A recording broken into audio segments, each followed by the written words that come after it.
Ever since the latest 2018 iPad Pro came out, the internet has been flooded with titles that mainly read, "The iPad Pro cannot replace your laptop or computer."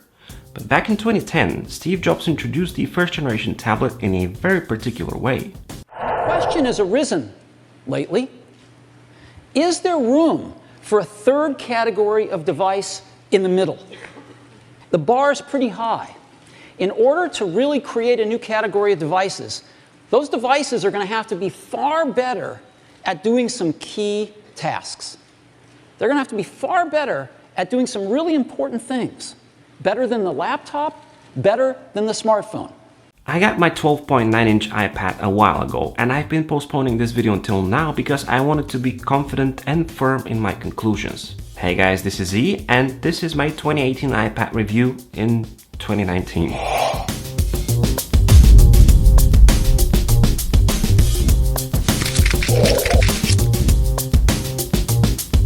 Unlike my other easy breezy videos, this time I'll deep dive into specs and I'll share my points of view and cover topics like: should you upgrade from the previous generation iPad Pro? Which iPad Pro version is best for you? Can you run your business solely from the iPad Pro? So let's start with the specs. Both iPad Pro variants come with a 12X Bionic chip based on a 7nm technology and a 64-bit architecture. Aside from having 10 billion transistors, neural engine and an embedded M12 coprocessor, it is interesting to note that this is an 8-core CPU, 4 of which are efficiency and the other 4 performance cores. If that's not enough, given the fact that this is an X chip, there are 7 GPU cores. As Apple put it in their keynote, this results in Xbox One X performance. This version of the iPad can be distinguished with its edge-to-edge symmetrical display that has elegant rounded corners using pixel masking and anti-aliasing technology, which Apple calls Liquid Retina. This same tech is used for the iPhone XR. The wide color gamut in combination with True Tone and ProMotion technology gives the iPad Pro the most accurate and responsive display. Now, Apple often throws their own terminology and one might get confused at all those fancy names. But the simple truth here is that you can hardly find a better looking display in similar proportions, especially on a tablet.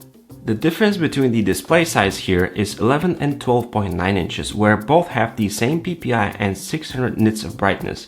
So no matter which size you go for, you won't be wronged. I'll talk about the display size more in a bit. So there are 4 speakers just like in the older model, but this time they're upgraded with woofer and tweeter pairs to deliver wider stereo sound.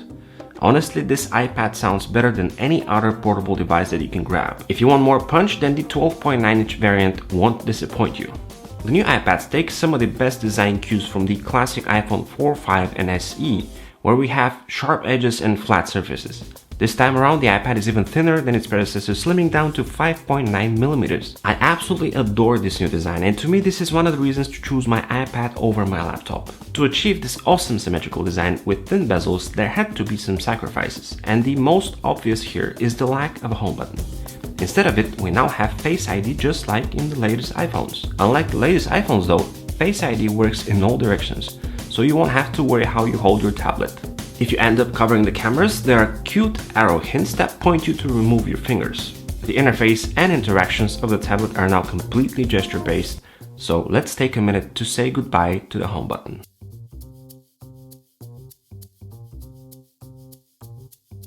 An interesting fact about the design of the iPad Pro is the 102 magnets placed all throughout the chassis that help various accessories stick to it.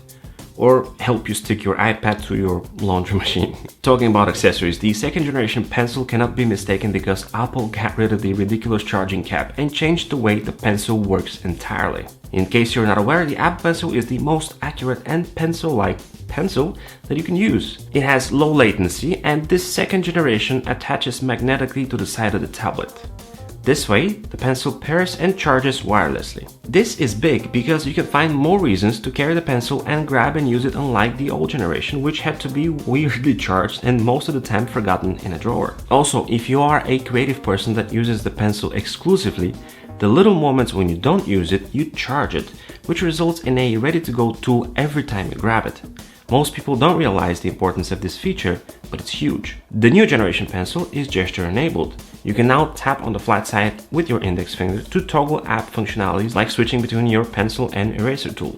The last big news about the new generation iPad Pro is the USB-C port. It not only works as a charging port, but as a hub for other accessories and even a charger for your iPhone. You can now connect your camera and import your photos or videos directly, or connect an accessory like the OWC travel dock that I showed you before, and expand your options for connectivity even further. You can also mirror your screen to an external monitor up to 5K in resolution, and if an app supports it, improve your productivity by having a multi-display setup. Finalizing the specs, all iPad Pros have Bluetooth 5.0 battery performance of up to 10 hours on a single charge and a 12 megapixel rear camera that records 4K at 60 FPS. Apple relies on that camera to provide immersive augmented reality experience. The cellular variants of the iPad support Gigabit LTE and eSIM. Prices of the iPad now start from $799 for the 11-inch and $999 for the 12.9 at the time of this recording. You have two choices for color, silver and space gray, and 4 storage tiers, 64, 256, 512, and a whopping 1 terabyte. When selecting your tablet, the last choice is connectivity, specifically the standard Wi-Fi model or Wi-Fi and cellular. My advice here is to avoid the 64GB model. That amount of storage will eventually fill up and you'll feel pressured instead of enjoying your new toy. 64GB models also lose more of their value over time and are more difficult to sell later on. So should you upgrade from the previous generation iPad Pro? If you are heavily invested in the previous generation iPad Pro, meaning that you have the smart keyboard accessory and the pencil, then you might want to stay with this configuration, because otherwise you'll make other people happy by selling your setup at a loss, especially the accessories, all with the purpose of moving to the not very cheap new generation. If you don't play heavily intensive games or use your tablet to edit videos, for example, you won't find a hardware reason to power up your performance. I say this easily, but I have to be honest. I sold my previous generation setup to get this new iPad, and here is the irony.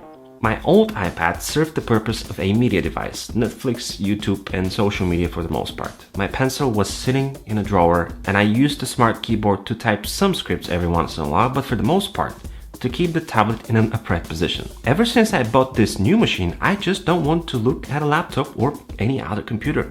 I don't know why, I don't know how Apple did it, but this new machine is better in every direction. I even moved all my video edits to it. This video, for example, is edited entirely on this very same iPad Pro. It is insanely powerful and inspiring at the same time. So if you have the chance to grab one and test it, do it, because it might resonate with you in a whole different way as it did with me. Otherwise, your previous generation iPad Pro is just as good and relevant, and it will be for a long time.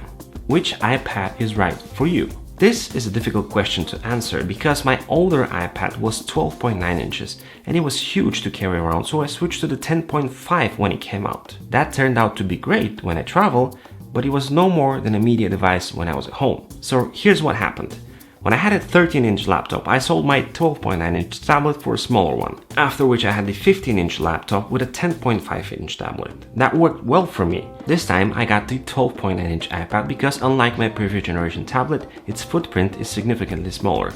I also went for the smart case, not the keyboard, because I don't want to make it too bulky. With the smart case, I can keep my tablet in 2 different upright positions, and if I need to, I can summon the full-size software keyboard that after a few days of typing is quite fast to work with. So to help you out there, I have generated this simple matrix. If you have a big laptop over 13 inches and you travel a lot, get the 11-inch iPad.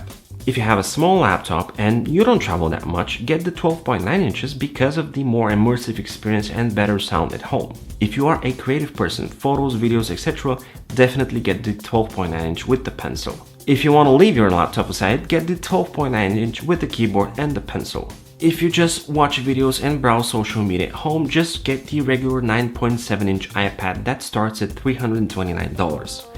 You'll save a ton of money, and you can also buy the first generation pencil to play around with. Can you run your business solely from the iPad Pro? One of the most cited arguments about the iPad potentially not replacing your laptop is the lack of a conventional file management system. Although iOS supports files and it has access to iCloud and other cloud drives, the actual structure of the file system and the abysmal app file integration doesn't allow you to work at full speed. Luckily, there are workarounds like the Documents app, which fills the gap where the iOS file system cannot. Now, many will say this is not the way it was supposed to work. Apple should function properly without workarounds and hacks, and I completely agree with you. All those gaps can be easily fixed with a software upgrade. And guess what? 2019 is the year of iOS 13. So to go back to the topic, YouTube is my hobby, but I actually run a proper business, 20 plus people on staff. And this is the first time when I can do all my business tasks, including creative work, meetings, documents, using nothing but the iPad Pro. But I'm willing to do those workarounds, and I'm confident that I have a MacBook Pro at home as a backup. Interestingly enough though, the cases which make me rely on my backup machine are almost none. And the few things that remain, I clear over time, because I want to work on my iPad, because that's how much I enjoy it. This is E, over and out.